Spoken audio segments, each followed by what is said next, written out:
اور اے کاش ظالم لوگ جو بات عذاب کے وقت دیکھیں گے اب دیکھ لیتے کہ سب طرح کی طاقت اللہ ہی کو ہے، اور یہ کہ اللہ سخت عذاب کرنے والا ہے۔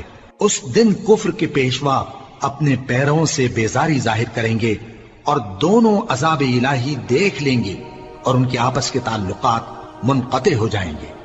یہ حال دیکھ کر پیروی کرنے والے حسرت سے کہیں گے کہ اے کاش ہمیں پھر دنیا میں جانا نصیب ہو، تاکہ جس طرح یہ ہم سے بیزار ہو رہے ہیں اسی طرح ہم بھی ان سے بیزار ہوں۔ اس طرح اللہ ان کے اعمال حسرت بنا کر دکھائے گا اور وہ دوزخ سے نکل نہیں سکیں گے۔ لوگو، جو چیزیں زمین میں حلال طیب ہیں وہ کھاؤ، اور شیطان کے قدموں پر نہ چلو، وہ تمہارا کھلا دشمن ہے۔ وہ تو تم کو برائی اور بے حیائی ہی کے کام کرنے کو کہتا ہے، اور یہ بھی کہ اللہ کی نسبت ایسی باتیں کہو جن کا تمہیں کچھ بھی علم نہیں۔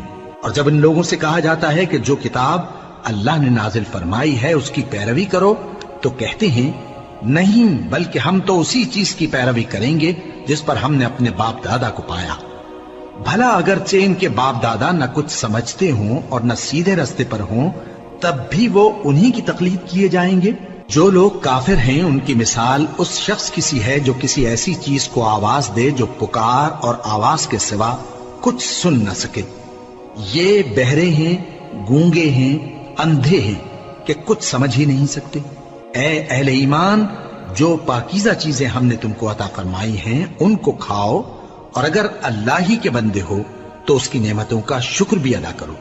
اس نے تو تم پر بس مرا ہوا جانور اور لہو اور سور کا گوشت اور جس چیز پر اللہ کے سوا کسی اور کا نام پکارا جائے حرام کر دیا ہے۔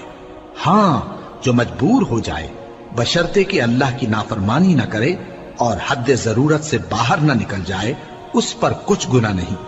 بے شک اللہ بخشنے والا ہے، رحم کرنے والا ہے۔ جو لوگ اللہ کی کتاب سے ان آیتوں اور ہدایتوں کو جو اس نے نازل فرمائی ہیں چھپاتے اور ان کے بدلے تھوڑی سی قیمت یعنی دنیاوی منفعت حاصل کرتے ہیں، وہ اپنے پیٹوں میں محض آگ بھرتے ہیں۔ ایسے لوگوں سے اللہ قیامت کے دن نہ کلام کرے گا اور نہ ان کو گناہوں سے پاک کرے گا، اور ان کے لیے دکھ دینے والا عذاب ہے۔ یہ وہ لوگ ہیں جنہوں نے ہدایت چھوڑ کر گمراہی اور بخشش چھوڑ کر عذاب خرید لیا۔ یہ آتش جہنم کی کیسی برداشت کرنے والے ہیں۔ یہ اس لیے کہ اللہ نے کتاب سچائی کے ساتھ نازل فرمائی، اور جن لوگوں نے اس کتاب میں اختلاف کیا وہ ضد میں آ کر نیکی سے دور ہو گئے ہیں۔